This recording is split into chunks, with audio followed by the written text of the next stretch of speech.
Hello friends, good morning and welcome to Easy English Jabalpur channel. We will talk about by preposition today. By is a preposition which is used to express different meanings. So let's figure out how we can use this preposition to express different meanings. And at last of this video we will see some idiomatic expressions as well. So let's find out how we can use this preposition. Number 1, nearness. Always sit by your parents. That means always sit near your parents whenever you get time. Life is very unpredictable, friends, without parents. Number 2, agency. This book is written by Dickens. That means Dickens is an agency which writes books for the people or for writers.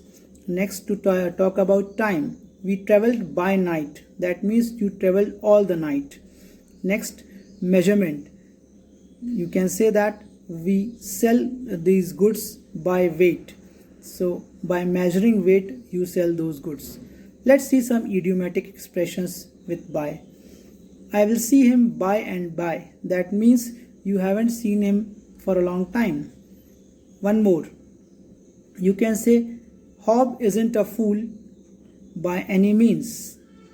Hob isn't a fool by any means means he is long ago from being a fool.